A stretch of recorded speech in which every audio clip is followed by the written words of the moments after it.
kembali lagi dengan saya Angela Eka Prihatini. Apa kabar semuanya? Semoga bisa dilewati. Seperti biasa, kita cerita kembali mengenai asam lambung dan gangguan kecemasan. Sebelum lanjut, teman-teman boleh dukung saya. Bagi yang belum, tekan tombol subscribe, aktifkan tanda lonceng supaya teman-teman tahu video terbaru dari saya. Jangan lupa like dan komennya juga.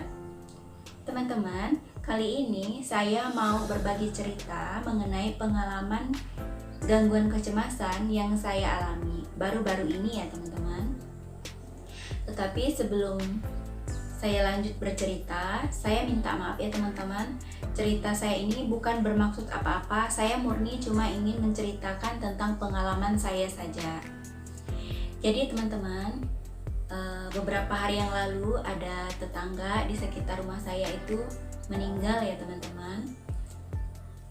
Pas mendengar kabar berita duka itu, saya tidak panik teman-teman. Saya tidak panik, tidak seperti waktu mengalami gangguan asam lambung dulu ya, gangguan kecemasan waktu pertama dulu ya.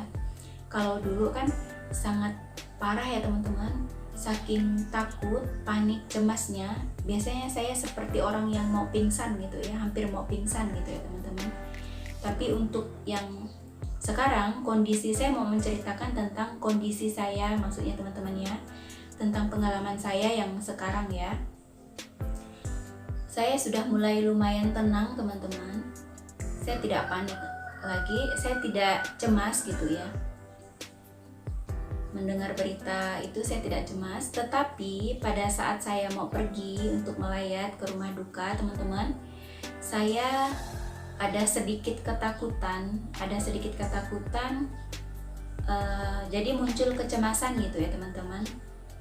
Dalam pikiran saya itu, saya membayangkan nanti pas saya misalnya berada di sana, di rumah duka itu, maaf ya, misalnya saya sudah di sana nanti, gimana ya saya ketemu dengan orang-orang gitu. Karena kan lumayan banyak, meskipun tidak terlalu banyak ya, lumayan banyak juga orang di melayat di sana. Nanti bagaimana kalau seandainya rasa cemas saya muncul gitu ya teman-teman. Jadi saya berpikir seperti itu. Jadi sebelum berangkat saya cerita dulu ke suami, saya kasih tahu kalau saya ada perasaan seperti itu gitu ya. Saya ceritakan perasaan saya ada sedikit ketakutan, kecemasan gitu ya. Jadi suami berusaha menenangkan gitu ya teman-teman. Maaf ya ini ngomongnya agak belibet ya teman-teman ya. Jadi suami berusaha menenangkan, kata suami, tidak apa-apa, pergi saja. Kalau misalnya nanti ada muncul rasa kecemasan, ya pulang, suami bilang seperti itu ya. Nanti pulang, jangan terlalu lama supaya tidak muncul perasaan yang aneh-aneh gitu ya. Awalnya saya agak ragu ya teman-teman untuk melayat gitu ya. Saya agak ragu, tapi saya berusaha melawan perasaan itu ya. Itu kan perasaan ya. Itu cuma perasaan kita. Saya berusaha melawan perasaan cemas saya. Jadi saya pergi teman-teman, saya pergi dan saya sangat bersyukur sekali teman-teman. Saya sangat bersyukur sekali. Ternyata saya tidak cemas gitu ya. Saya tidak memikirkan yang aneh-aneh. Saya tidak muncul pikiran cemas. Saya tidak takut. Saya tidak berpikiran negatif gitu ya teman-teman. Jadi saya sangat senang sekali.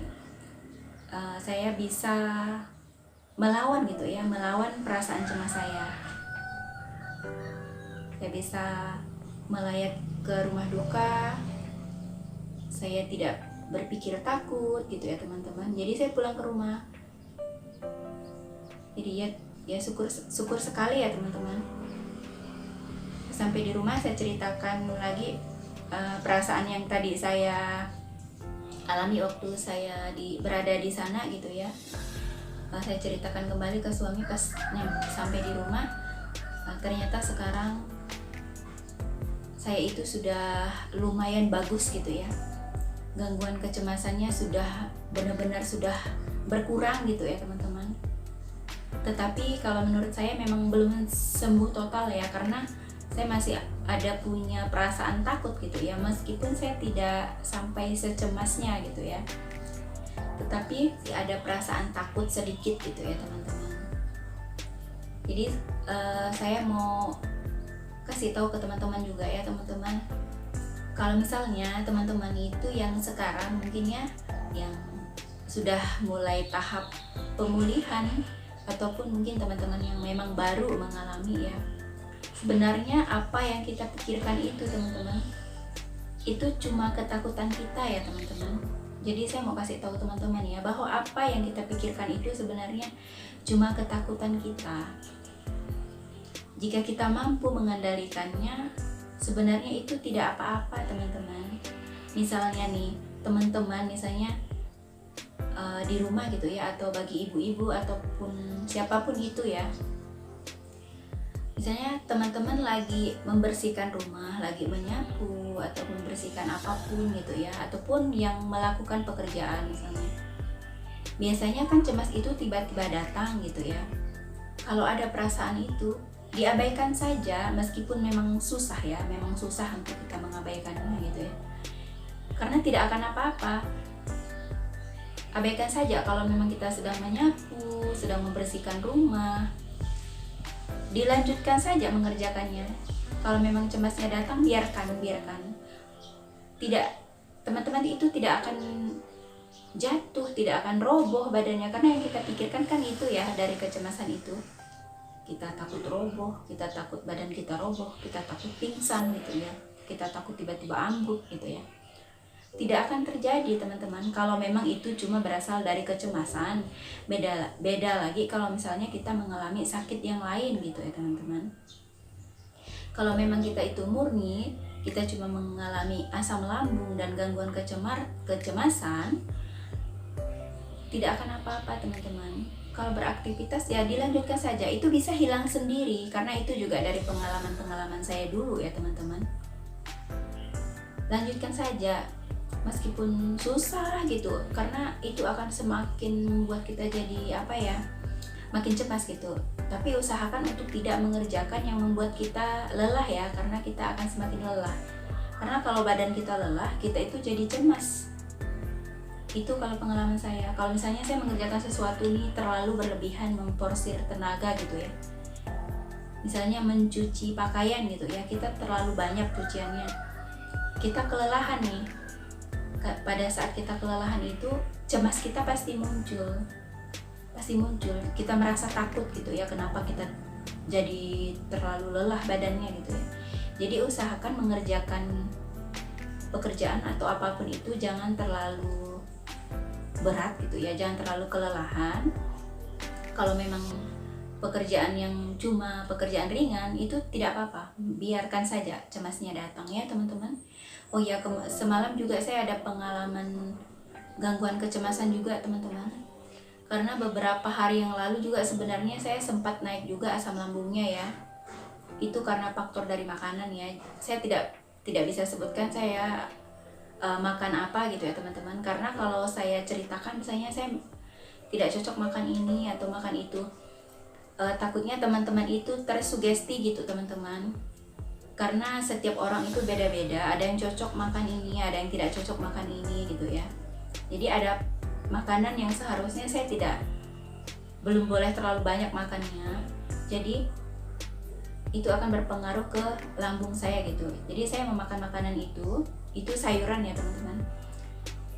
Asam lambung saya agak naik gitu ya, karena makanan yang saya makan itu, sayuran itu memang jenis yang mengandung gas gitu ya teman-teman. Jadi semalam saya baru merasakan efeknya teman-teman. Semalam saya tidak tahu ya jam berapa, karena sengaja saya tidak mau melihat jam supaya tidak berpikir yang aneh-aneh gitu ya teman-teman. Jadi awal itu sebenarnya saya sudah tidur ya, sudah tidur sekitar jam 9-an gitu, sudah tidur. Kemudian tiba-tiba kuping saya itu seperti berdenging teman-teman, berdenging gitu ya. Itu sebenarnya antara di alam bawah sadar atau saya itu sedang bermimpi atau sudah terbangun gitu ya. Tapi tiba-tiba saya terbangun teman-teman, saya terbangun, saya merasakan kuping saya berdenging. Saya masih dalam posisi baring ya teman-teman, saya tidak bangun. Saya masih baring, masih berusaha pejamkan mata gitu ya. Kemudian langsung kecemasan saya muncul teman-teman, tiba-tiba muncul. Itu kan tidak pernah kita duga gitu ya, kalau kecemasan itu kan selalu munculnya tiba-tiba gitu ya. Saya tiba-tiba cemas yang saya alami itu semalam adalah saya itu merasa seperti kehilangan napas teman-teman, bukan sensasi napas pendek ya, tetapi saya merasa saya seperti kehilangan napas. Kok tiba-tiba napas saya kok hilang gitu ya. Tapi saya langsung ingat teman-teman, oh ini adalah kecemasan gitu ya, bukan karena saya mau meninggal atau bukan karena napas saya mau berhenti atau gimana ya, ini pasti kecemasan gitu ya. Saya langsung berpikir seperti itu, langsung sadar gitu teman-teman. Kita harus seperti itu ya, kalau kecemasan kita datang kita harus sadar bahwa itu memang kecemasan. Dan kalaupun itu bukan kecemasan, kalau memang akan terjadi sesuatu terhadap kita, ya tidak apa-apa gitu ya teman-teman, ya kita pasrah gitu ya, kita serahkan semuanya sama yang di atas gitu ya. Jadi saya tidak mau bangun ya, saya tetap baring. Saya ambil posisi yang bantalnya agak tinggi ya, saya ambil posisi bagian kepala agak tinggi gitu ya. Saya tetap baring, biasanya saya duduk teman-teman, cuman takutnya karena itu kan malam, takutnya nanti saya malah berpikir yang aneh-aneh, malah muncul pikiran negatif gitu. Jadi saya berusaha supaya saya itu tetap tidur gitu.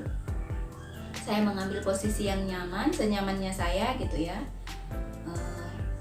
Saya berusaha supaya tetap tidur, dan saya berpikir itu bahwa ini memang kecemasan, ini cuma kecemasan yang datang gitu. Saya seperti itu ya, karena kalau sudah malam kan, angin malam itu kan dingin gitu ya teman-teman, mungkin asam lambung juga mungkin agak naik gitu ya. Tapi saya tidak merasakan perih sih di lambung saya ya, saya tidak merasakan perih.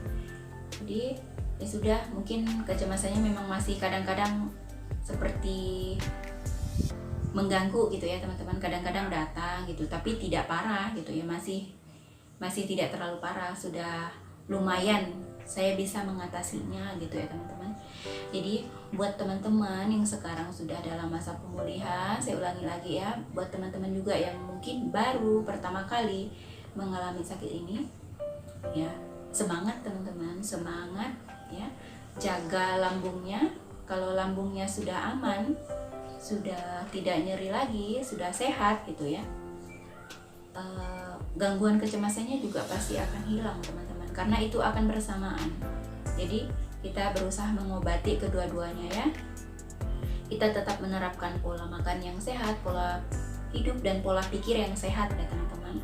Semangat berjuang buat teman-teman ya, buat teman-teman yang baru merasakan ataupun teman-teman yang sudah dalam masa pemulihan.